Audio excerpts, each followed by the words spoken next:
بھی عمر سرفراز چیمہ صاحب، صنم جاوید صاحبہ، فلک جاوید صاحبہ اور باقی ہماری جتنے بھی لیڈرشپ اور کارکنان اس وقت جو ہیں ناحق قید میں ہیں، یہ سب ہمیں حوصلہ دیتے ہیں۔ یہ خاص کر جو ہمارے بڑے ہیں، جو عمران خان صاحب کے حقیقی ساتھی ہیں اور عمران خان کے ساتھ جو ہیں وہ سخت وقت میں، اچھے وقت میں، برے وقت میں اس کے ساتھی ہیں، وہ ہمیں حوصلہ دیتے ہیں کہ بیماری کے باوجود آج بھی تمام تر ظلم، فسطائیت اور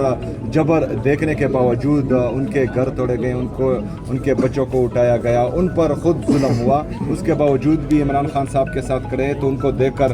ہمیں حوصلہ ملتا ہے اور ان کو آج ہم سلام بھی پیش کرتے ہیں اور خراج تحسین بھی پیش کرتے ہیں۔ اچھا، آج سی ایم صاحب جس طرح آپ لاہور میں نکلے، آج کل والا جو مس بہیو ہو رہا تھا، جو چیزیں تھیں آج وہ نہیں ہے، آپ نہیں سمجھتے کہ اسی طرح کا انوائرمنٹ پورے پاکستان میں سیاستدانوں کے لیے ہونا چاہیے؟ کوئی بھی پولیٹیکل ورکر ہو، کوئی بھی سیاسی شخصیت ہو، وہ پاکستان میں کہیں بھی جانا چاہے تو وہ ایزی سے جا سکے، اور اس کے لیے ضروری ہے کہ تمام سیاستدان جو ہے آپس میں فہم و تفہیم کے ساتھ، درگزر کے ساتھ اور برداشت کے ساتھ ایک دوسرے کے ساتھ بات چیت اور ٹیبل ٹاک پہ بیٹھیں۔ دیکھیں جی،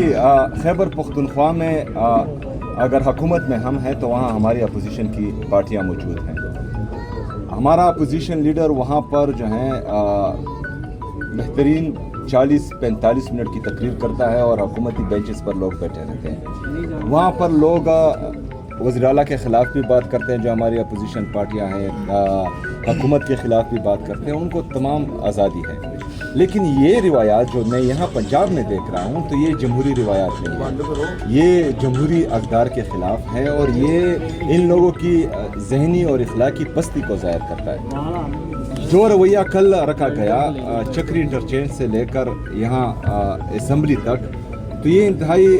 قابل افسوس ہے اور ایسا نہیں ہونا چاہیے، کیونکہ یہ نفرتیں بڑھا رہا ہے۔ اور جو لوگ جعلی طریقے سے اقتدار میں ہیں، چاہے پنجاب پر ہیں اور چاہے مرکز میں ہیں، وہ اگر پاکستان کو 50 صوبے بھی اپنی اقتدار کی خاطر بنائے نا، یا 50 ٹکڑی بھی پاکستان کی کرے، تو ان کا انٹرسٹ یہی ہے، ان کا انٹرسٹ صرف جو ہے مال